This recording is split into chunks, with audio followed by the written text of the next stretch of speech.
अरे भाई तू बम्बे से पटना कब आया? आज ही आया भाई। अरे तो तुम्हारा वीजा बना हुआ था क्या? वीजा कब बनवाया? वीजा? बॉम्बे से पटना के लिए वीजा क्यों? अरे बॉम्बे अलग देश है, पटना अलग देश है, तुमको ऐसे आने दे दिया? अरे तुम सब ये क्या पागलपंती कर रहे हो? अच्छा तुम ही बताओ तुम किस देश से हो? मैं तो इंडिया से हूँ। अच्छा तुम इंडिया से हो और मैं भारत से हूँ, तो वीजा है क्या? वीजा?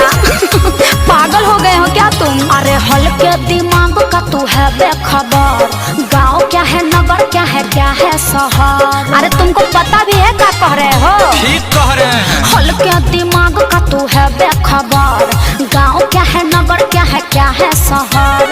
माइंड का तेरा उड़ गया है फेर, देश विदेश का न है नॉलेज, खाली चिपरते रहते हो दांत। वीजा है क्या?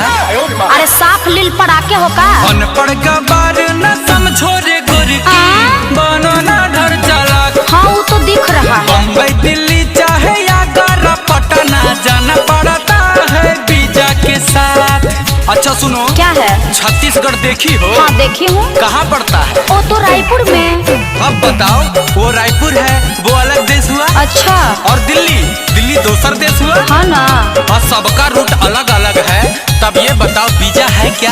भाई मारो मुझे, मारो मुझे, मारो नहीं ये मजाक हो रहा है। एक सेकंड यार, मजाक हो रहा है। इस धरती पर भरे हुए हैं अजब गजब के नमूना, अपनी इज्जत अपने हाथों में रख के इससे कुछ भी कहूँ ना।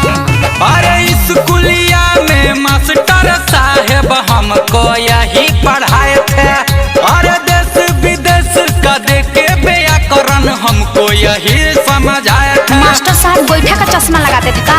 मेंटल वाली हरकतें ना करो, चुल्लू भर पानी में डूब मरो, तेरा न सही लग रहा हालात। अरे तो वीजा है क्या?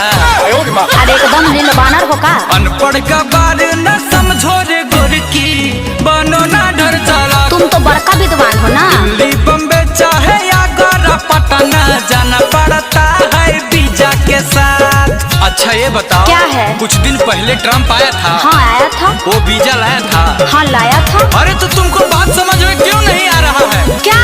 वो आया, वीजा दिखाया और अपने गांव चला गया ना। अरे बकलोल, मैं अब कहीं भाग जाऊंगी। वीजा है क्या? भोले हो बाकी बड़ा बोले हो बाबू, करते हो ऐसी बतिया।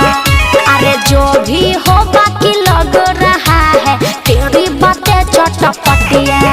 अरे पढ़े लिखे लोगों के संग में बंदा ये तो रहता है, मेरे यार जितने मिलेंगे सब मेरे से ऊपर रहता है। अरे अखिलेश गुंजन तुम सटके हो क्या? रोशन के संग भटके हो क्या? इसीलिए कर रहे हो तपा। अरे तू वीजा है क्या? अरे तू जोरे पारवा। अनपढ़ का बार न समझो रे गोरकी, बनो ना डर चालाक। बम्बई दिल्ली चाहे आगरा पटना, जाना पड़ता है वीजा के साथ।